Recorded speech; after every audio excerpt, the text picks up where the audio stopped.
Matahari pagi mulai memancarkan sinarnya di kota kecil bernama Sunggu Minasa, sebuah wilayah yang terletak di Sulawesi Selatan.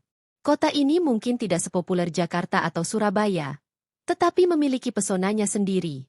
Jalan-jalannya dipenuhi oleh aktivitas warga yang ramah, pedagang kaki lima yang sibuk menyiapkan dagangan mereka, dan anak-anak sekolah yang berlarian dengan seragam rapi. Di tengah keriuhan itu, ada dua tokoh utama yang menjadi sorotan cerita kita. Letnan Agung Pratama, seorang anggota TNI berusia 32 tahun yang dikenal disiplin namun santai, serta Bribka Andika Satria, seorang polisi muda berusia 28 tahun yang ambisius dan sedikit keras kepala. Meskipun mereka bekerja di institusi yang berbeda, hubungan antara TNI dan Polri di kota ini selalu harmonis, setidaknya sampai hari itu tiba. Agung adalah sosok yang sangat dihormati di lingkungannya. Ia lahir dan besar di Sunggu Minasa, sehingga ia mengenal setiap sudut kota ini seperti punggung tangannya. Sebagai seorang perwira TNI, ia dikenal sebagai pribadi yang bijaksana dan rendah hati. Di luar dinas, ia sering membantu warga lokal, entah itu memperbaiki atap rumah yang bocor atau memberikan nasihat kepada pemuda-pemuda yang ingin masuk militer. Namun, di balik sikapnya yang tenang, ada sisi humoris yang membuatnya mudah bergaul dengan siapa saja. Hari itu, Agung sedang menikmati waktu liburnya. Setelah seminggu penuh bertugas di pos pengamanan perbatasan, ia memutuskan untuk menghabiskan pagi dengan berkunjung ke warung kopi langganannya di pusat kota. Warung kopi Pak Rudi, begitu nama tempat itu, adalah salah satu tempat favoritnya karena suasananya yang hangat dan aroma kopi hitam yang khas. Berbeda dengan Agung, Andika adalah pendatang baru di Sunggu Minasa. Ia ditugaskan di Polres setempat beberapa bulan lalu, setelah menyelesaikan pelatihan intensif di Akademi Kepolisian. Andika adalah tipe orang yang selalu ingin membuktikan dirinya. Ia ingin menjadi polisi yang ideal, teguh pada aturan, dan tak segan-segan menegakkan hukum meskipun harus berhadapan dengan siapapun. Sikapnya yang terkadang terlalu serius seringkali membuatnya kurang populer di kalangan rekan-rekannya, tetapi ia tidak peduli. Baginya, keadilan adalah segalanya. Pagi itu, Andika sedang melakukan patroli rutin di pusat kota. Ia baru saja mendapatkan laporan dari masyarakat tentang adanya aktivitas mencurigakan di sekitar area pasar tradisional. Dengan motor patroli yang melaju pelan, ia menyusuri jalan-jalan sempit sambil memperhatikan setiap gerak-gerik warga. Warung kopi Pak Rudi terletak di ujung jalan raya, tepat di depan pasar tradisional Sunggu Minasa. Warung ini bukan hanya tempat minum kopi, tetapi juga menjadi titik pertemuan bagi berbagai kalangan, dari sopir angkot hingga pejabat daerah. Suasana di sana selalu ramai, terutama di pagi hari ketika orang-orang datang untuk sarapan sebelum memulai aktivitas mereka. Sementara itu, pasar tradisional Sunggu Minasa adalah pusat kehidupan ekonomi di kota ini.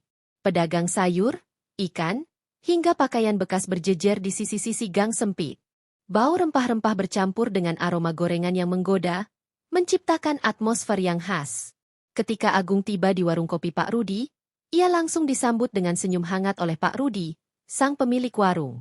"Pak Letnan, biasa kopi hitam panas?" tanya Pak Rudi sambil menuangkan air mendidih ke dalam cangkir. Agung mengangguk sambil tersenyum. Ia kemudian duduk di bangku kayu yang sudah usang, menikmati suasana pagi yang damai. Tak jauh dari situ, Andika sedang memarkir motornya di dekat pintu masuk pasar. Matanya tajam memindai sekeliling, mencoba mencari sesuatu yang mencurigakan. Namun, alih-alih menemukan pelaku kejahatan, ia malah melihat sesuatu yang membuatnya terkejut dan sedikit geram. Di depan warung kopi, Agung tampak sedang tertawa lepas bersama beberapa orang, termasuk seorang pemuda yang terlihat seperti preman pasar. Andika mengernyitkan dahi. Apakah seorang anggota TNI sedang bersantai dengan orang-orang yang tidak jelas identitasnya? Bukankah ini melanggar etika? Andika merasa ada sesuatu yang tidak beres. Tanpa ragu, ia melangkah mendekati warung kopi dengan wajah serius. Langkahnya yang mantap membuat beberapa orang di sekitar warung menoleh, termasuk Agung. Andika berdiri di depan warung kopi, menatap Agung dengan tatapan penuh pertanyaan.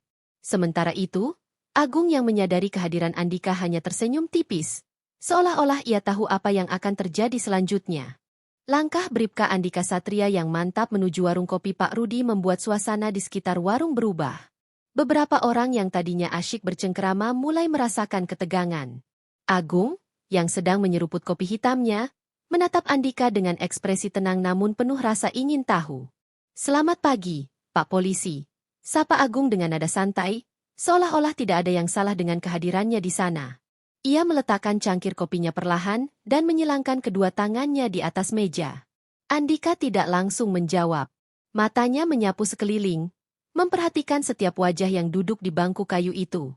Salah satu dari mereka adalah pemuda bertato naga di lengan kirinya. Seseorang yang menurut Andika terlihat mencurigakan. Dari catatan patroli sebelumnya, ia tahu bahwa pemuda ini sering terlibat dalam keributan di pasar. "Selamat pagi, Pak Letnan," balas Andika akhirnya, nada suaranya dingin dan formal. "Apa yang sedang Anda lakukan di sini?" Agung tersenyum tipis, tetapi ada kilatan kecurigaan di matanya. "Saya sedang menikmati libur saya. Ada masalah?" Andika tidak langsung menjawab pertanyaan Agung. Alih-alih, ia melangkah mendekat dan menunjuk pemuda bertato naga itu dengan dagunya. "Bisa jelaskan hubungan Anda dengan dia?" tanyanya. Nada suaranya semakin tajam.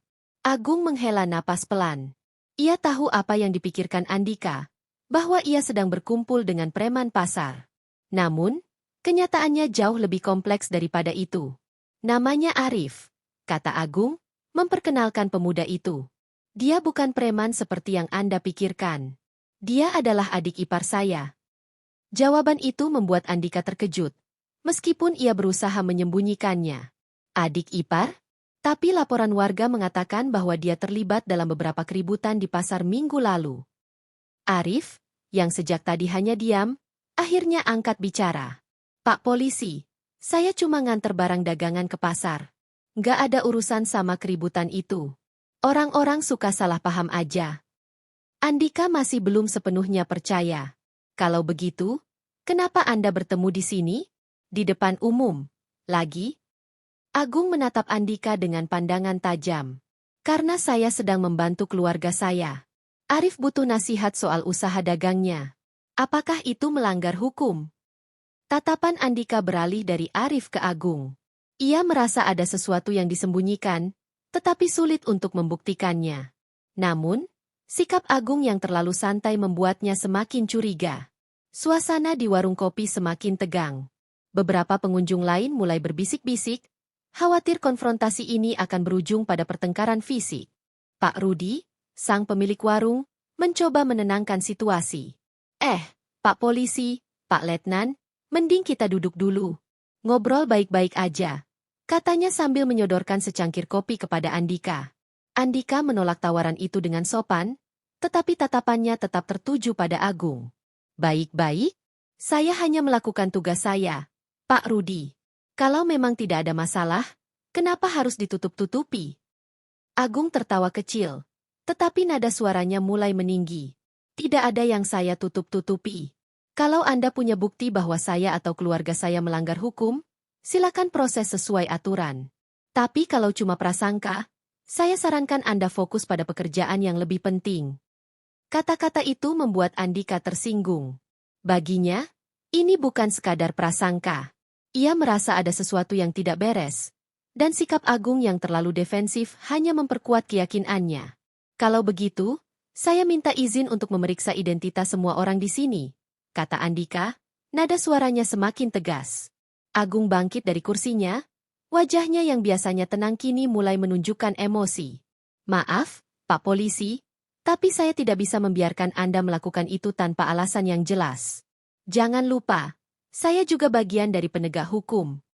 Perdebatan antara Agung dan Andika mulai menarik perhatian warga sekitar. Beberapa pedagang pasar yang lewat berhenti untuk melihat apa yang terjadi. Seorang ibu tua bahkan berteriak, "Aduh, jangan ribut di sini. Kasihan kami yang mau dagang." Namun, ada juga yang mulai merekam insiden ini dengan ponsel mereka. "Waduh, ada polisi sama tentara ribut nih," celetuk seorang pemuda sambil tersenyum senang. "Pasti viral nanti." Andika sadar bahwa situasi ini mulai menjadi sorotan publik. Ia tahu bahwa tindakannya bisa memicu kontroversi, tetapi ia tidak bisa mundur begitu saja. Sementara itu, Agung tampak semakin frustrasi. Ia tidak ingin insiden ini berlarut-larut, apalagi jika sampai merusak citra TNI di mata masyarakat. "Baiklah, Pak Polisi," kata Agung akhirnya, Nada suaranya lebih rendah tetapi tetap tegas. Kalau Anda bersikeras, mari kita bicarakan ini di kantor polisi. Tapi ingat, saya tidak akan tinggal diam kalau Anda bertindak sewenang-wenang. Andika mengangguk singkat. Itu hak Anda, Pak Letnan. Tapi saya harap Anda kooperatif. Dengan langkah tegap, Andika kembali ke motornya, siap untuk mengantarkan Agung dan Arif ke kantor polisi. Namun, ketegangan di antara mereka belum mereda. Warga yang menyaksikan insiden ini mulai berdebat sendiri tentang siapa yang benar dan siapa yang salah. Di atas motor patroli, Andika merasa yakin bahwa ia sedang melakukan hal yang benar. Namun, di dalam hatinya, ia juga mulai meragukan apakah tindakannya ini akan membawa hasil yang diharapkan. Sementara itu, Agung duduk di belakang mobil patroli dengan wajah muram. Ia tahu bahwa konflik ini baru saja dimulai, dan ia harus mempersiapkan diri untuk menghadapi segala kemungkinan. Setelah insiden di warung kopi Pak Rudi, ketegangan antara Letnan Agung Pratama dan Bribka Andika Satria semakin memanas. Mereka tiba di kantor Polres Sungguh Minasa dengan suasana yang penuh kecurigaan dan emosi terpendam. Di sini, konflik mulai berkembang menjadi lebih kompleks, melibatkan berbagai pihak dan dilema moral yang harus dihadapi oleh kedua tokoh utama. Sesampainya di kantor polisi, Andika langsung mengarahkan Agung dan Arif ke ruang pemeriksaan. Ruangan itu sederhana, dengan meja kayu tua, kursi plastik yang keras, dan dinding yang dipenuhi poster kampanye anti kejahatan. Udara di dalam ruangan terasa pengap, menambah ketegangan yang sudah ada. Silakan duduk, kata Andika sambil meletakkan buku catatan dan bolpoin di atas meja. Ia kemudian duduk di kursi di depan Agung dan Arif, siap untuk memulai pemeriksaan. Agung tetap tenang, meskipun ada rasa frustrasi di balik ekspresinya. Pak Polisi, saya ulangi lagi, kami tidak melakukan apapun yang melanggar hukum. Apakah Anda punya alasan konkret untuk membawa kami ke sini? Andika menatap Agung dengan pandangan tajam. Alasannya adalah laporan warga tentang aktivitas mencurigakan di pasar. Saya hanya ingin memastikan bahwa tidak ada pelanggaran hukum yang terjadi. Arif, yang duduk di samping Agung, tampak gugup. Ia memainkan ujung bajunya, takut jika masalah ini akan berujung pada penahanan. Pak, saya cuma dagang biasa. Gak ada urusan sama keributan atau apapun itu, katanya dengan suara gemetar. Andika tidak langsung menjawab. Ia membuka buku catatannya dan mulai menulis beberapa hal.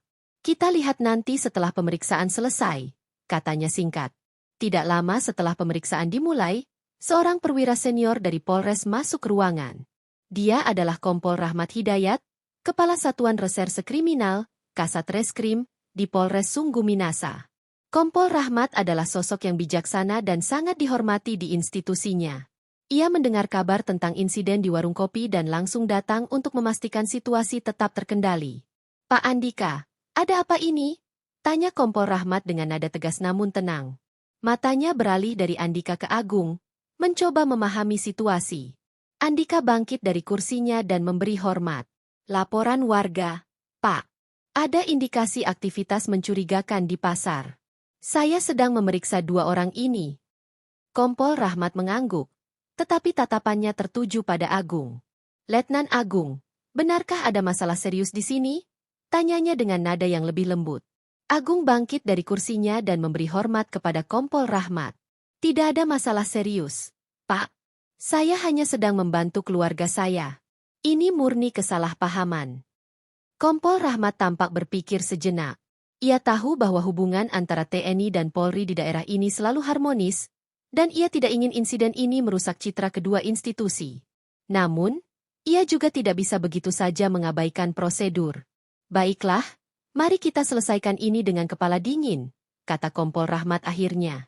Pak Andika, lanjutkan pemeriksaan sesuai aturan. Jangan ada tindakan yang berlebihan. Andika mengangguk patuh, tetapi ada rasa kecewa di hatinya. Ia merasa bahwa Kompol Rahmat terlalu lunak terhadap Agung. Di tengah pemeriksaan, Andika mulai meragukan dirinya sendiri. Ia tahu bahwa tindakannya didasarkan pada prinsip keadilan, tetapi ia juga sadar bahwa sikapnya yang terlalu keras bisa memicu konflik yang lebih besar. Ia mencoba mencari bukti konkret untuk mendukung tuduhannya, tetapi semakin ia menggali, semakin sulit ia menemukan sesuatu yang jelas. Sementara itu, Agung juga menghadapi dilema moralnya sendiri. Ia tahu bahwa Andika hanya menjalankan tugasnya, tetapi ia merasa bahwa tindakan Andika terlalu berlebihan. Ia khawatir bahwa insiden ini bisa merusak hubungan baik antara TNI dan Polri di kota kecil ini. "Kenapa kamu begitu keras kepala, Nak?" tanya Agung pada dirinya sendiri dalam hati. Ia mencoba bersabar, tetapi emosinya mulai terganggu. Sementara itu, di luar kantor polisi, insiden ini sudah menjadi pembicaraan hangat di media sosial. Video konfrontasi antara Agung dan Andika di warung kopi telah viral, dan netizen mulai berdebat sengit. Ada yang mendukung Andika karena dianggap tegas menegakkan hukum, tetapi ada juga yang membela Agung karena dianggap difitnah tanpa bukti. Seorang warganet menulis, polisi harusnya fokus pada kasus besar, bukan malah ribut sama tentara. Warganet lain membalas, kalau memang ada indikasi pelanggaran, ya harus diperiksa dong. Jangan tebang pilih. Reaksi publik yang beragam ini membuat situasi semakin rumit. Baik TNI maupun Polri mulai mendapat tekanan dari masyarakat untuk menyelesaikan masalah ini dengan cepat dan adil. Pemeriksaan di kantor polisi belum selesai, tetapi ketegangan di antara Agung dan Andika semakin memuncak. Kompol Rahmat mencoba menengahi situasi, tetapi kedua belah pihak masih saling curiga. Sementara itu, reaksi publik yang tak terduga menambah beban moral bagi mereka. Setelah pemeriksaan yang berlarut-larut dan tekanan dari masyarakat serta atasan, situasi antara Letnan Agung Pratama dan Bribka Andika Satria mencapai titik kritis. Ketegangan yang sudah membara sejak awal akhirnya meledak dalam bentuk konfrontasi langsung yang tak terhindarkan. Episode ini akan menggambarkan bagaimana keputusan besar diambil, emosi memuncak, dan perubahan drastis mulai terjadi. Pemeriksaan di kantor polisi semakin intens. Andika terus menanyakan hal-hal yang membuat Agung merasa tersudut. "Apa hubungan Anda dengan Arif? Apakah dia benar-benar hanya adik ipar Anda, atau ada sesuatu yang lebih besar di balik ini?" tanya Andika dengan nada keras. Agung, yang sudah mulai kehilangan kesabaran, bangkit dari kursinya. "Cukup, Pak Polisi. Saya sudah menjawab semua pertanyaan Anda berkali-kali. Jika Anda tidak punya bukti konkret, jangan salahkan saya kalau saya menganggap ini sebagai pelecehan." Andika juga bangkit. Matanya menyala dengan kemarahan. "Jangan bawa-bawa kata pelecehan di sini. Saya hanya menjalankan tugas saya untuk melindungi masyarakat." Kompol Rahmat, yang masih berada di ruangan, mencoba menengahi. "Tenang, kalian berdua. Ini bukan tempat untuk berdebat." Namun, kata-kata Kompol Rahmat tidak lagi didengar. Emosi kedua pria itu sudah mencapai puncaknya. Mereka saling menatap dengan pandangan penuh amarah, seolah-olah siap untuk beradu fisik. Sebelum situasi benar-benar lepas kendali, salah satu anggota polisi lain yang berjaga di luar masuk ke ruangan. Dia adalah Bribtu Rizky, seorang anggota polisi junior yang selalu mengagumi Andika karena ketegasannya. Melihat ketegangan yang memanas, Bribtu Rizky mencoba membantu. "Pak Andika, mungkin lebih baik kita istirahat sebentar," kata Bribtu Rizky dengan nada hati-hati. Namun, usulannya datang terlalu terlambat. Dalam hitungan detik, Agung melangkah mendekati Andika. Wajahnya hanya beberapa sentimeter dari wajah sang polisi. "Kalau Anda ingin berkelahi, silakan saja. Tapi ingat, ini bukan soal ego pribadi. Ini tentang harga diri institusi saya." Andika tidak mundur. "Saya tidak takut pada siapapun, termasuk Anda, Pak Letnan." Tanpa diduga, keduanya mulai saling dorong. Suara kursi plastik yang jatuh ke lantai dan teriakan orang-orang di sekitar membuat suasana semakin kacau. Kompol Rahmat dan Bribtu Rizky berusaha melerai, tetapi sulit untuk menenangkan dua pria yang sudah kehilangan kendali atas emosi mereka. Akhirnya, setelah beberapa saat, mereka berhasil dipisahkan. Agung bernapas berat. Wajahnya memerah karena marah. Andika juga tampak sama geramnya. Tangannya masih mengepal erat. Berita tentang konfrontasi fisik antara seorang anggota TNI dan polisi di kantor Polres Sungguh Minasa menyebar seperti api di media sosial. Video singkat yang direkam oleh salah satu petugas keamanan di kantor polisi menjadi viral dalam hitungan jam. Netizen ramai-ramai memberikan komentar, ada yang pro TNI, ada yang pro Polri, dan ada juga yang mengecam keduanya.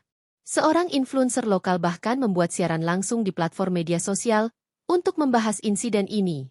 Ini adalah contoh buruk bagi hubungan TNI dan Polri. Mereka seharusnya bekerja sama, bukan malah berkelahi, katanya dengan nada geram. Tekanan dari publik semakin besar. Beberapa tokoh masyarakat mulai meminta agar kasus ini diselesaikan secara transparan dan adil. Bahkan, ada desakan agar kedua belah pihak diberi sanksi tegas jika terbukti bersalah. Di tengah hiruk-pikuk media sosial, pimpinan TNI di daerah tersebut turun tangan. Kolonel Darmawan, komandan Kodim setempat, tiba di kantor Polres dengan ekspresi serius. Ia datang untuk memastikan bahwa insiden ini tidak merusak citra TNI dan untuk membela Agung, yang ia anggap sebagai salah satu prajurit terbaiknya. Letnan Agung adalah aset berharga bagi kami, kata Kolonel Darmawan kepada Kompol Rahmat.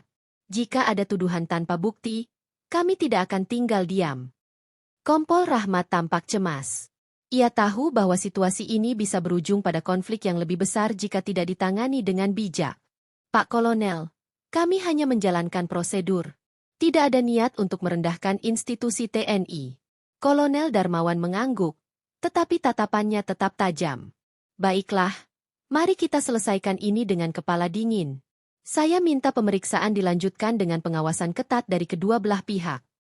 Keputusan ini membuat Agung dan Andika harus kembali duduk berhadapan di ruang pemeriksaan. Namun, kali ini atmosfernya jauh lebih tegang. Keduanya sadar bahwa apa yang mereka lakukan tidak hanya memengaruhi karir mereka, tetapi juga hubungan antara TNI dan Polri di kota kecil ini. Setelah klimaks yang penuh ketegangan, situasi mulai mereda. Tekanan dari pimpinan TNI dan Polri, serta reaksi publik yang semakin intens, memaksa Agung dan Andika untuk mengambil langkah-langkah yang lebih bijak. Episode ini akan menunjukkan bagaimana konflik perlahan-lahan mulai terurai, meskipun luka emosional masih tersisa. Pemeriksaan di kantor Polres akhirnya mencapai titik di mana tidak ada bukti kuat yang dapat menjerat Agung atau Arif dalam pelanggaran hukum apapun. Laporan warga tentang aktivitas mencurigakan di pasar ternyata hanya berdasarkan prasangka tanpa dasar yang jelas. Namun, insiden ini telah meninggalkan dampak besar pada hubungan antara TNI dan Polri di Sungguh Minasa. Untuk menyelesaikan masalah ini secara damai, Kompol Rahmat dan Kolonel Darmawan mengadakan pertemuan tertutup bersama Agung dan Andika. Ruangan rapat kecil itu dipenuhi oleh suasana serius, dengan kedua pimpinan duduk di kepala meja, sementara Agung dan Andika duduk berhadapan di sisi lain. Kita semua tahu bahwa insiden ini sudah menjadi sorotan publik, kata Kompol Rahmat membuka pembicaraan. Tidak ada pihak yang benar-benar salah, tapi juga tidak ada pihak yang sepenuhnya benar. Yang penting sekarang adalah bagaimana kita memperbaiki citra institusi kita. Kolonel Darmawan melanjutkan, saya setuju. Konflik ini tidak boleh merusak hubungan baik antara TNI dan Polri. Kalian berdua harus belajar dari kejadian ini. Agung dan Andika saling bertukar pandang, tetapi tidak ada yang berbicara. Mereka masih merasa kesal satu sama lain, tetapi mereka juga sadar bahwa keputusan mereka selanjutnya akan sangat menentukan. Setelah beberapa saat hening, Kolonel Darmawan meminta Agung untuk berbicara terlebih dahulu. Letnan Agung, ceritakan sudut pandangmu. Apa yang sebenarnya terjadi? Agung menghela napas panjang sebelum menjawab. Saya hanya sedang membantu keluarga saya. Arif adalah adik ipar saya, dan dia butuh nasihat soal usaha dagangnya. Saya tidak pernah membayangkan bahwa hal ini akan disalahartikan sebagai sesuatu yang mencurigakan. Andika mendengarkan dengan cermat, meskipun ekspresinya masih dingin. Ketika gilirannya tiba, ia berkata, saya hanya menjalankan tugas saya. Ada laporan warga, dan saya harus memeriksanya. Saya tidak bermaksud menyerang institusi TNI, tapi saya juga tidak bisa mengabaikan tanggung jawab saya. Kompol Rahmat mengangguk. Jadi, intinya adalah miskomunikasi. Anda berdua memiliki niat baik, tapi cara penyampaiannya yang salah. Kolonel Darmawan menambahkan, maka dari itu, saya ingin kalian berdua saling meminta maaf. Ini bukan soal ego pribadi, tapi demi menjaga hubungan baik antara TNI dan Polri. Agung dan Andika saling menatap dalam diam. Mereka tahu bahwa permintaan maaf ini bukan sekadar formalitas. Ini adalah langkah penting untuk memulihkan kepercayaan antara mereka dan institusi mereka. Akhirnya, Agung angkat bicara. Pak Polisi Andika, saya minta maaf jika tindakan saya membuat Anda merasa terganggu. Saya tidak bermaksud untuk menantang otoritas Anda. Andika tampak ragu-ragu. Tetapi akhirnya ia menjawab, saya juga minta maaf jika sikap saya terlalu keras. Saya hanya ingin memastikan bahwa tidak ada pelanggaran hukum yang terjadi. Keduanya menjabat tangan, meskipun dengan rasa canggung. Suasana di ruangan itu sedikit lebih ringan, tetapi masih ada ketegangan yang tersisa. Setelah pertemuan tersebut, pimpinan TNI dan Polri mengeluarkan pernyataan resmi kepada media. Mereka menjelaskan bahwa insiden ini adalah hasil dari miskomunikasi dan telah diselesaikan secara damai. Pernyataan ini disambut dengan berbagai reaksi dari masyarakat. Sebagian besar netizen merasa lega karena konflik ini tidak berlarut-larut. Akhirnya, ada solusi damai.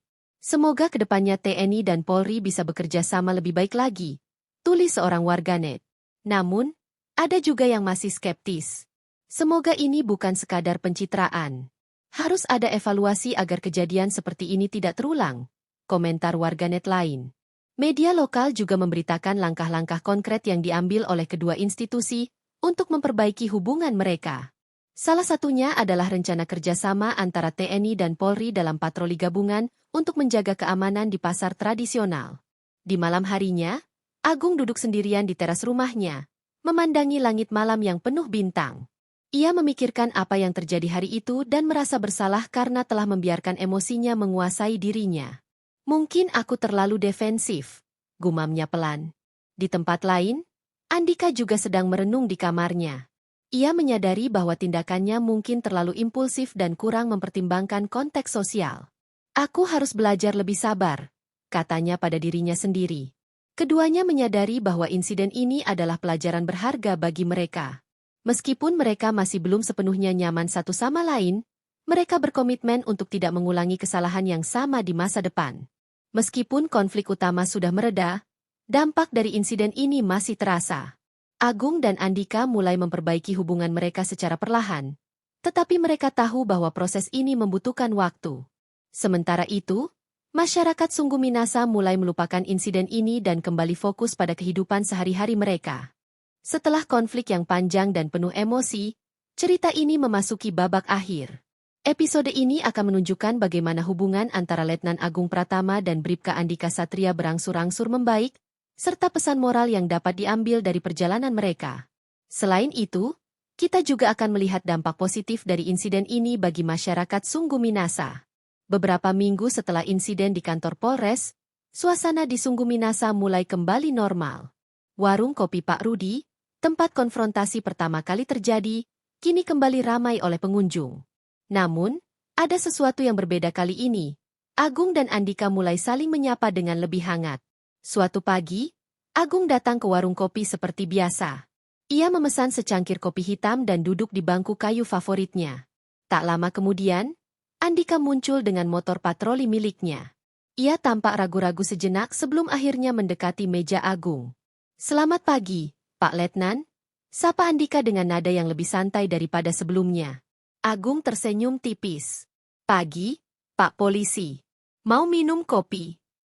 Andika mengangguk dan duduk di kursi di depan Agung. "Boleh, saya butuh sedikit istirahat dari patroli." Pak Rudi, yang melihat interaksi ini, tersenyum lebar. "Wah, akhirnya kalian bisa duduk bareng lagi. Ini kabar baik." Keduanya tertawa kecil, meskipun masih ada rasa canggung di antara mereka. Namun, ini adalah langkah pertama menuju rekonsiliasi yang lebih dalam. Sambil menyeruput kopi, Agung dan Andika mulai berbicara tentang apa yang terjadi beberapa minggu lalu. Kali ini, mereka tidak saling menyalahkan, tetapi mencoba memahami perspektif satu sama lain. "Saya tahu Anda hanya menjalankan tugas, Pak Polisi," kata Agung.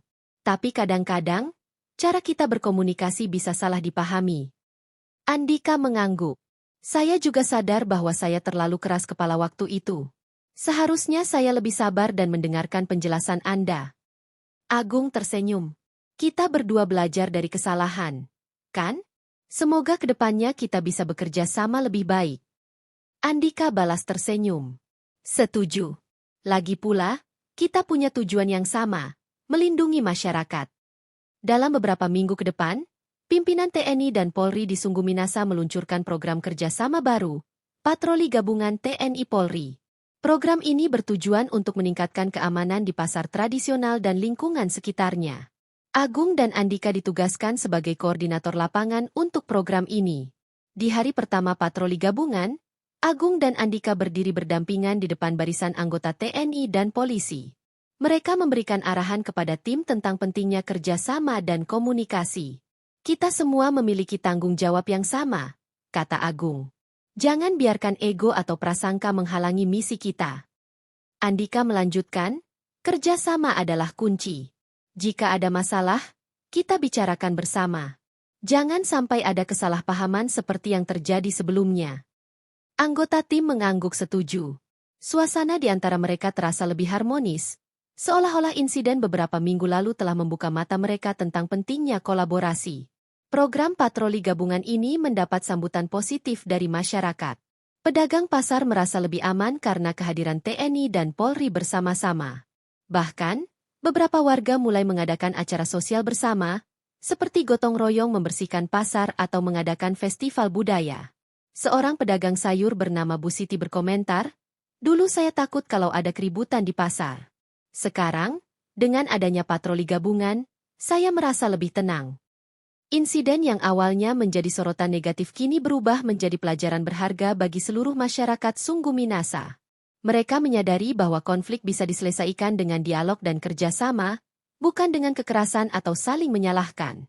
Di akhir cerita, Agung dan Andika duduk berdua di tepi sungai kecil di pinggir kota. Matahari sore mulai tenggelam, menciptakan siluet indah di langit. "Kamu tahu, Pak Polisi," kata Agung sambil tersenyum, "kadang-kadang kita terlalu fokus pada perbedaan kita, sampai lupa bahwa kita punya tujuan yang sama." Andika mengangguk. "Betul, Pak Letnan. Konflik hanya akan membuat kita semakin jauh dari tujuan itu. Kita harus belajar dari kesalahan agar tidak mengulanginya."